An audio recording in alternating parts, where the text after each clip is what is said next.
नमस्कार मंडळी, snake bye trade या चॅनलवर तुमचे पुन्हा एकदा मनापासून स्वागत आहे. आजच्या माझ्या व्हिडिओमध्ये मी तुमच्यासोबत माझी एंट्री, माझी एक्झिट, माझा सेटअप हे सर्व शेअर करणार आहे. मी ट्रेड कसा घेतला, कोणत्या ठिकाणी निर्णय घेतला आणि ट्रेड कसा पूर्ण केला हे सगळं या व्हिडिओमध्ये तुम्हाला पाहायला मिळेल. तर व्हिडिओ शेवटपर्यंत नक्की पहा आणि सबस्क्राईब केलं नसेल तर आत्ता सबस्क्राईब बटनवर क्लिक करा आणि बेल आयकॉन दाबायला विसरू नका.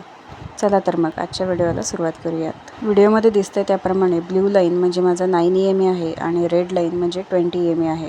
मॉर्निंगला मार्केट ओपन झाल्यानंतर पहिले 5 मिनिटाच्या कॅन्डलचे मार्किंग करून घेतली आणि मार्केट नेगेटिव्हमध्ये होतं म्हणून 75,400 पुट ओपन केला आणि पर्टिक्युलर चार्टमध्ये 9 EMAने 20 EMAला बुलिश क्रॉसओव्हर दिला आहे का ते चेक केलं. क्रॉसओव्हर मॉर्निंगलाच झाला होता, त्याच्यामुळे वेट केलं आणि रिटेस्टची वाट पाहिली. जोपर्यंत पर्टिक्युलर चार्टमध्ये 9 EMA 20 EMAच्या जवळ येऊन रिटेस्ट करत नाही तोपर्यंत एक परफेक्ट पोझिशन तयार होत नाही. हा माझ्या सेटअपमधला एक बेसिक रूल आहे. जोपर्यंत तसा सेटअप मला मिळत नाही तोपर्यंत डिसिप्लिनने मी माझी पोझिशन बनवत नाही.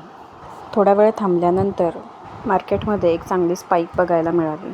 त्या स्पाईकनंतर माझा मार्केटकडे बघण्याचा पॉईंट ऑफ व्ह्यू थोडा चेंज झाला. मी पहिले पुट साईड चेक करत होते, आता मला पॉसिबिलिटी कॉल साईडची वाटत होती. कॉल साईड ॲनालाइज करण्यासाठी मी 75,900 कॉल ओपन केला आणि तिथेसुद्धा सेम चित्र होतं. 9 EMA 20 EMAला बुलिश क्रॉसओव्हर द्यायला जाणार होता. जोपर्यंत प्रॉपर क्रॉसओव्हर कुठल्या साईडला देत नाही तोपर्यंत आपण पोझिशन बनवू शकत नाही. मी त्याच एका प्रॉपर क्रॉसओव्हरची वाट पाहत होते. ट्रेडमध्ये मोठा प्रॉफिट कमवण्यापेक्षा डिसिप्लिन टिकवणं जास्त महत्त्वाचं असतं. कारण डिसिप्लिन ठेवल्यामुळे अनावश्यक लॉसेस कमी होतात आणि संयम ठेवल्यामुळे योग्य संधीची वाट पाहता येते. प्रत्येक कॅन्डलवर ट्रेड घेण्याची काही एक गरज नसते. योग्य सेटअप मिळाल्यानंतर जर ट्रेड घेतला तर ट्रेडची गुणवत्ता वाढते आणि दीर्घकाळ चांगले परिणाम मिळतात.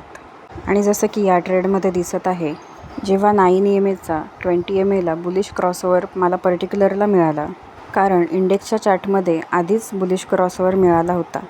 मी वाट पाहत होते माझ्या पर्टिक्युलरच्या चार्टमध्ये मला बुलिश क्रॉसओव्हर मिळण्याची. मला बुलिश क्रॉसओव्हर तर मिळालाच, त्याच्यासोबत एक मला बिग बारसुद्धा मिळाला, जो माझ्या ट्रेडिंगचा सर्वात महत्त्वाचा नियम आहे. बुलिश क्रॉसओव्हरसोबत एक बिग बार मिळणे गरजेचे होते. त्याचा परिणाम असा झाला की माझी एंट्री परफेक्ट पडली. ट्रेड एक्झिक्यूट झाल्या मला प्रॉफिट मिळालं. ट्रेड एक्झिक्यूट होऊन 5 मिनटं झालेली होती आणि माझं प्रॉफिट 1500च्या वर पोचलं होतं. माझं टार्गेट 124 पॉईंटचं होतं. मला 22 पॉईंट एक्स्ट्रा मिळाले आणि रूलनुसार मी जेवढं मिळालं तेवढं ॲक्सेप्ट करून ट्रेड क्लोज केली. मार्केटजवळ भांडत बसले नाही. तर ही होती माझी 24 जुलैची ट्रेड विथ लाईव्ह चार्ट. मित्रांनो, जर तुम्ही या चॅनलवर नवीन असाल तर स्नेक बाय ट्रेड या चॅनलला लाईक करा, सबस्क्राईब करा आणि तुमच्या ट्रेडिंग मित्रांसोबत शेअर करायला विसरू नका. माझे एक छोटेसे टेलिग्राम चॅनलही आहे, त्याची लिंक मी डिस्क्रिप्शन बॉक्समध्ये दिली आहे. त्यालाही फॉलो करायला विसरू नका आणि तुमचे मत कमेंटमध्ये नक्की सांगा. भेटूयात पुढच्या ट्रेडिंग सेशनला. रामकृष्ण हरी आणि तुम्हा सर्वांना आषाढी एकादशीच्या खूप खूप शुभेच्छा.